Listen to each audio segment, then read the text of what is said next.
on the same page, Brian. We hear the reaction all over Los Angeles, but what was yours? Okay, so this was we didn't have the full play on there, but J.J. Redick sort of ran a football play. He had all the players in the backcourt. They ran like a wide receiver bunch formation. It's a great design. DeAndre Ayton throws one of the best screens you're ever going to see. He actually screened two guys. It's brilliant. But I will just point out, let's say he takes that shot, okay? It's like 28 feet. 25% he makes Down it? one. It's not like it's a wide open layup. But I don't think the problem is that I think if he took it and missed it, nobody would have had a problem with it. Well, I don't have a problem with it anyway because the Lakers didn't lose the game on this play. They gave up 60% shooting in the fourth quarter. Yeah. You mentioned Austin Reaves failed to block out the previous possession. If Austin Reaves just blocks out, they get a rebound. But look at this right here. Luka has a wide open look, and I can understand in a solitary environment with this one game, he's shooting 2 for 10 from 3. Your confidence is probably not all the way there on knocking down a 3-point shot to win the game. But even bigger than that, it's more so the mindset. Like, we have known Luka Doncic to be that alpha dog, to want that moment. And I do believe the floor was a little bit cramped, but it begs the question, LeBron in some ways deflecting, like, hey, I felt like Luka had a good look. But Luka's like, well, clearly two people, even when I thought about shooting it, reacted to me and I needed another option. It just sort of is a microcosm of the Lakers' season so far. As Wendy said, and yes, this is the number that I was looking for. Luka hasn't even shot. This is one of the best clutch teams in basketball. They were 13-0 to start the year in clutch time. Yeah. I think they've wobbled as of late. But he has not even shot or attempted in this scenario in the final 90 seconds of the fourth quarter or OT this season. Whereas other people have. And to me, that's Austin Reaves looking pretty good. He's looking real good. 2 for 2, baby, 100%. When you start 13-0 in clutch time, maybe you feel like, okay, the mindset is I can get other people going and they can knock down that shot. Okay. But they have not had that same record in clutch time games as of late, which means you expect him to regain to that form. But this is just a different system here. He thrives in systems where he knows he's going to be that alpha, but now he's deferring in some ways that we are not accustomed to, maybe because he's playing alongside and thinking of LeBron. I'm going to go a couple minutes before that shot, and Brian's watched this since the dude was a teenager. There's not many players in the NBA that close games better than LeBron James. And in the 1 to 2 minute mark, Luka shot a 3, Austin shot a 3. LeBron James is standing over the side with Desmond Bane guarding him. He's taller than Desmond Bane, 50 pounds heavier, and he's there while they're doing this one-on-one. And I think as great as Luka is, I want the ball in the LeBron James hands because he could take the ball to the basket, pass out to Luka, pass out to Austin. I don't think he should have taken the ball out at the end of the game. I think he should have got the ball at the end. You're talking about the margins that are sort of, that's what you were saying before, though. And he's a great closer, and he didn't get a chance to close. The strange thing is that when LeBron, Luka, and Austin Reaves are on the court together this year, the Lakers are actually a terrible offensive team. Not subpar. Genuinely bad. And it doesn't make sense because these guys are all awesome scorers. In fact, when Luka and Reaves are on the court together, they're like, per 100 possessions, they're like plus 12. When the three of them are on the court together, they're minus 8. That's a 20-point spread. Right. When LeBron is on the court with any other 4 Lakers besides Luka and LeBron, or Luka and Reaves, they're plus 7.5 over 100. That's a great thing. These 3 guys have similar skill sets.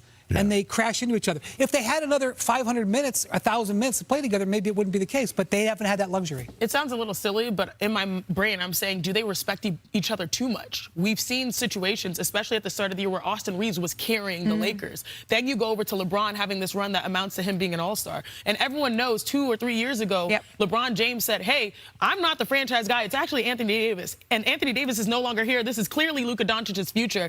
And so in those moments, maybe you expect, based off of what the built-up system has been, for Luka to take over. But at the end of the day, it's like the shot was wide open. He could have taken it. Why? What's the hesitation? J.J. Redick has to fix that mindset. Right, and LeBron James is saying, okay, maybe he was a little bit off balance in that moment, and so he passed it to me. So, but as we saw in the Open, there's several times in which this is kind of...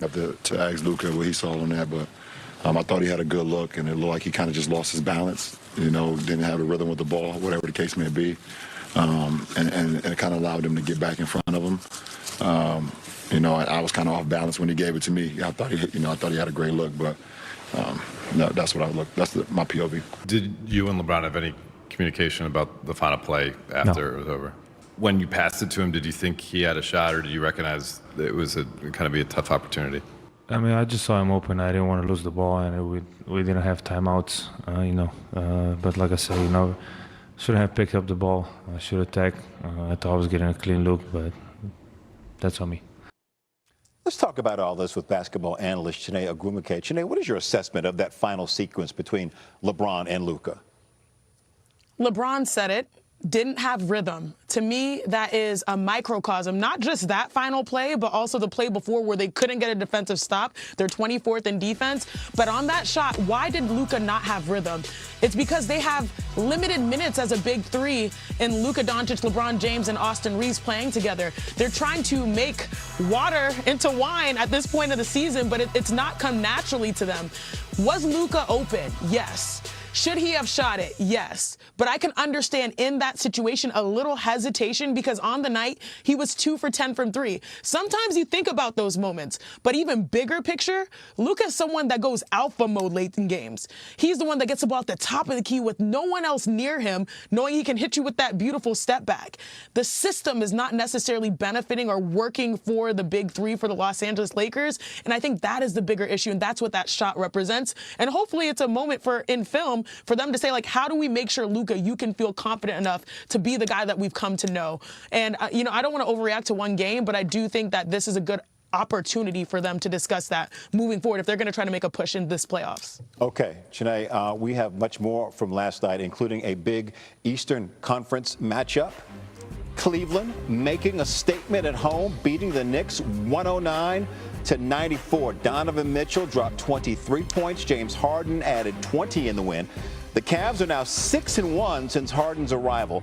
Both teams now tied for third in the East, looking up at the Pistons and the Celtics, respectively. So, Chiney, credit to the Cavs for continuing one of the best stretches of the season, while New York drops to 4-5 against Cleveland, Boston, and Detroit. Why are the Knicks so inconsistent against top competition? You look at the roster on paper, you'll say very similar team, but very different results when it comes to going up against the best of the East, as you mentioned. And I think the one with the biggest change, the player, is Karl-Anthony Towns. Karl-Anthony Towns, actually his numbers have gone from, in points per game, 24.4 points per game down to 20. And you're seeing someone who dictated the game in Jarrett Allen right there, because if you say in this matchup who's poised, who has a skill set to really separate themselves, it's Cat. He claimed to be the best shooting big man in basketball, but he only had 5 shots on the night and 1, I believe, in the second half. That is inexcusable. Now, I don't like this giving out pieces of the blame pie, right? But one obvious thing is a coach. If you see that your team and your star players in Bridges and Brunson are 12 for 36 from the